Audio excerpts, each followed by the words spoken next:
Hi wine friends and happy Wine Wednesday. If you are new, I'm Allie from A Glass After Work. Thanks for joining.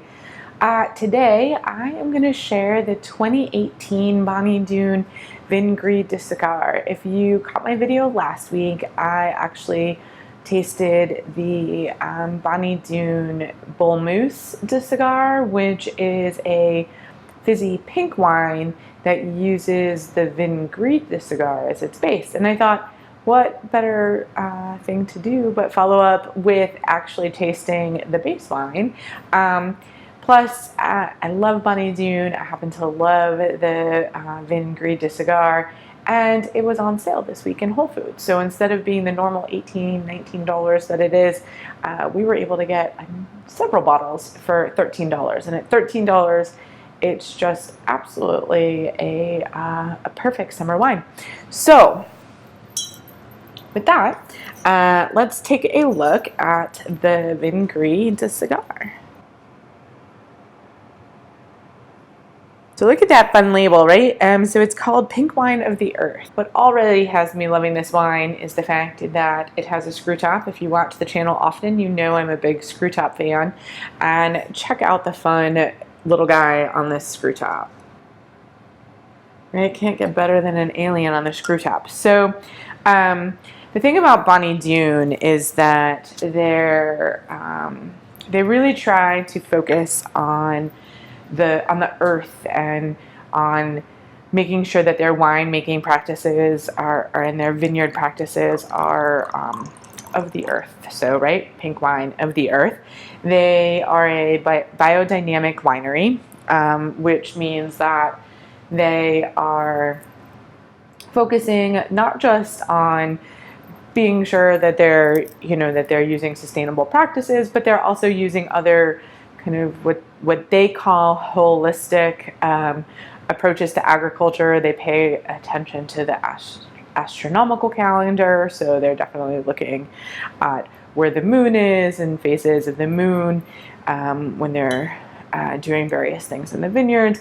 There's a whole sort of other aspect that goes into being biodynamic. We've talked about it before, but it's particularly interesting to look at their descriptions of biodynamic. So I will make sure that I link that in the show notes. And I think it fits the whole alien earth theme that the winery has. So, all right, with that, why don't we take a taste and then we can talk a little bit more about the winery.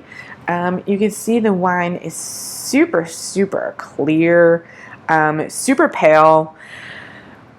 I would say it's like just the hint of pink. It's not even like very pink. Oh, but does it have a nice nose? I'm getting lots of strawberries and some roses. I would say some red currants and a little bit of orange zest happening in there. All right, why don't we give it a taste? Cheers.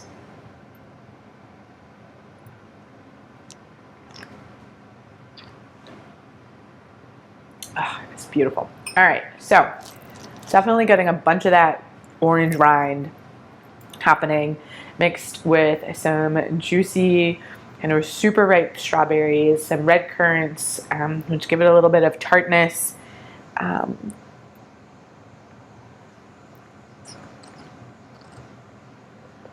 want to say I'm also getting a little bit of those, those dark plums with the yellow centers. Getting a little bit of that kind of the dark plum with the yellow center flavor. It's delicious. It's super light, really good acidity. It's almost like the refreshing part of drinking water, but better flavor than drinking water. It's fantastic. So a couple other things about the winery. So I mentioned that this wine is screw top, but actually all of their wines are screw top, except for the ones that they put in a can. They're biodynamic, and interestingly, they put all of the ingredients on the back of their label, and not just the grapes, but like actually all of the ingredients. So they have an ingredient list you can see back here, and it says, it's 38.5% Grenache, 30.5 Grenache Blanc, 12.5% Carignan, 10% Cinsault, 6% Mourvedre, 2% Picpoul, 0.5% Vermentino, and then it lists grapes, tartric acid, and sulfur dioxide, kind of like as their first part of their ingredient list. And then they have like a second part of their ingredient list that mentions that in the winemaking process, the following were utilized: yeast nutrients, and bentonite, which bentonite is a clay substance that they use as a fining agent to take out sediment in the wine. So I think it's really interesting that they put ingredients on the back of the label. They're the only winery I know that does that, and I kind of like that. I think it's interesting.